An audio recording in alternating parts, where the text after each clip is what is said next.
These clips go right to the biggest challenges that rising and senior executives face and brilliantly illustrate the top sources of power. Why did I become an executive coach? I saw lots of great people fail to get ahead at work, while their much less talented peers blew right past them. That made me furious, but also curious. What were great people getting wrong? It came down to helping them re-examine what drove success and then helping them make critical shifts, one hard truth at a time.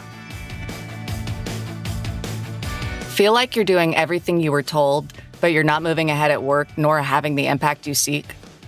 Then welcome to 97% Effective with Michael Wenderoth, where we skip feel-good, happy talk and engage experts in pointed conversations about what it really takes to move the needle at work and your career.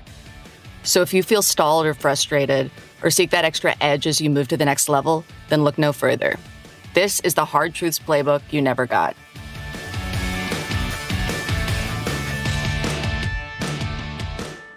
Hi, I'm Michael Wenderoth, and welcome to 97% Effective. No guest today, just a short episode to celebrate 1 year. That's right, more than 52 shows with guests from around the world, tens of thousands of downloads of 97% Effective, all with the singular goal to better understand power and influence and how you can harness them to accelerate your career and impact. In honor of that milestone, I'm going to share two things today. First, memorable moments, a few of the most thought-provoking guest insights from the year.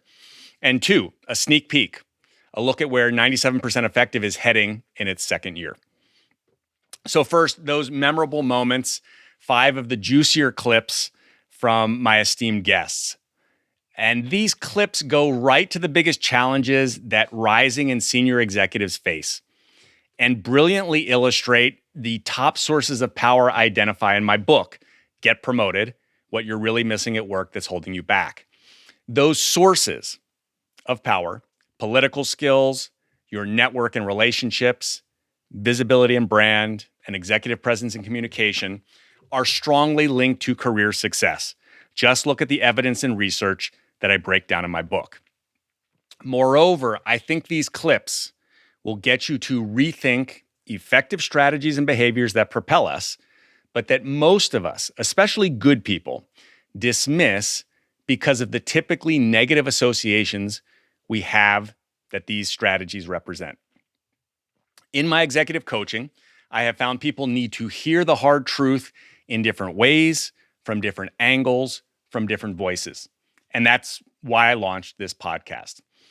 As a proud aside, I want to give my own book a quick shout out. Honored that Get Promoted received 2 honors from the International Book Awards.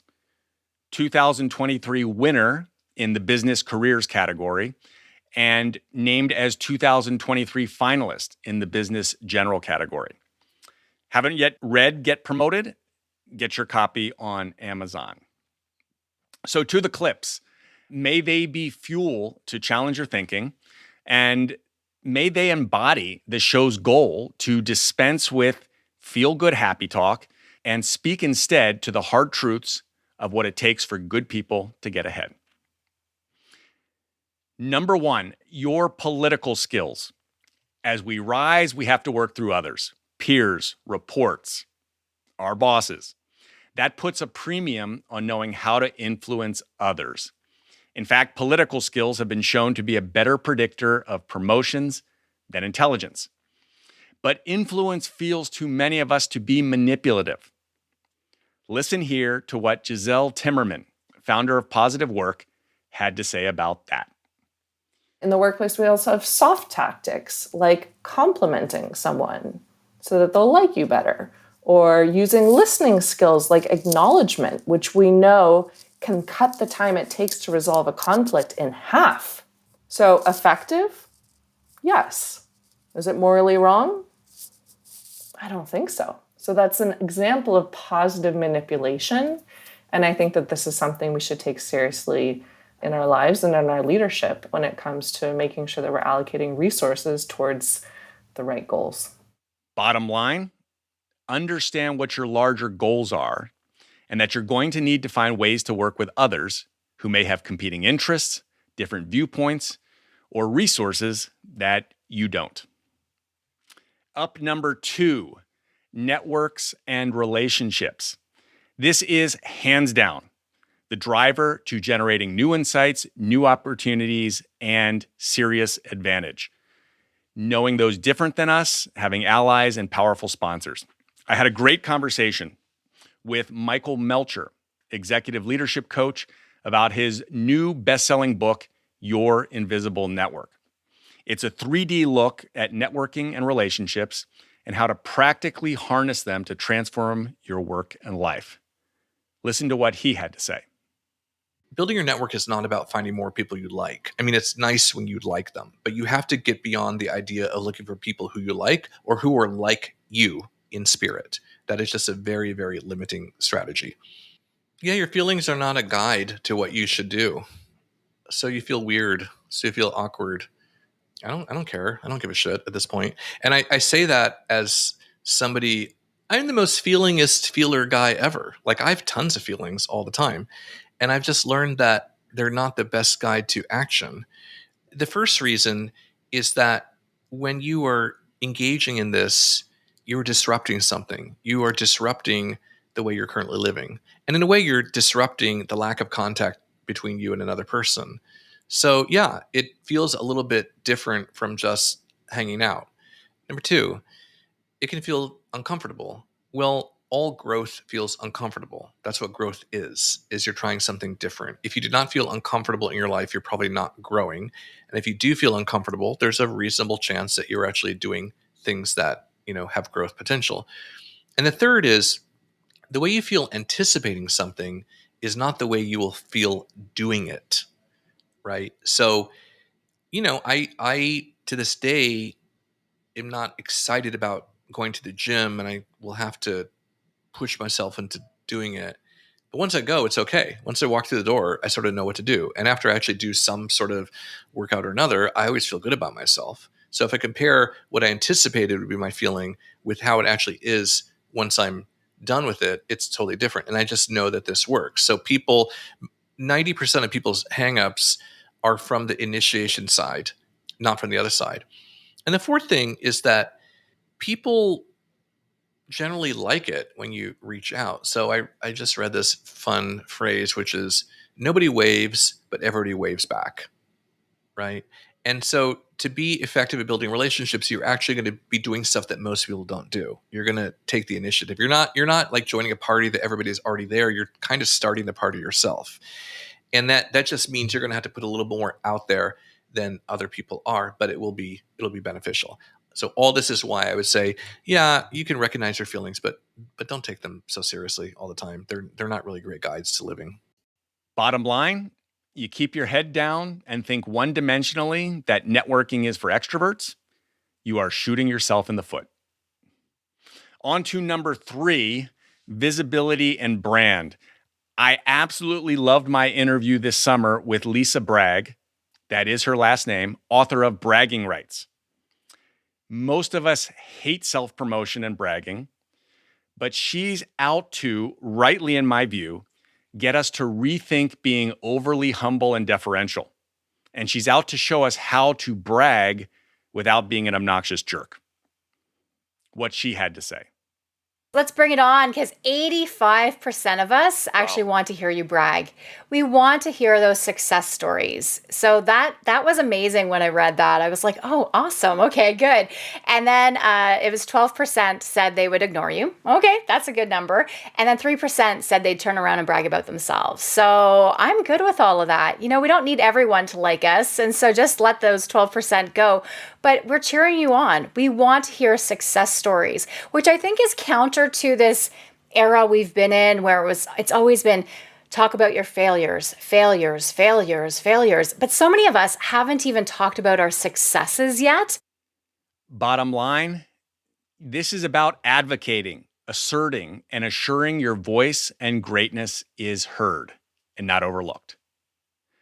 Time to stop being invisible and thinking good things will take care of themselves. On to number 4, executive presence and communication. Oh, this is such a huge topic. The lack of presence I have seen holds so many rising and aspiring leaders back. There is a premium to coming across and being perceived as leader-like, to being seen as leadership material. And how you show up, how you communicate with impact has so much to do with that. But the real dilemma my clients face is the following. And I'll phrase it as a question. How do I show up confident when I'm not totally confident or I have doubts and we know the downsides of overconfidence? But if I don't show up with strong confidence, I will get penalized and be seen, particularly in my company, as weak or incompetent, and I'll never move ahead. On this dilemma, listen to Don Moore, professor at the Haas School of Business and author of the amazing book that you should pick up, Perfectly Confident.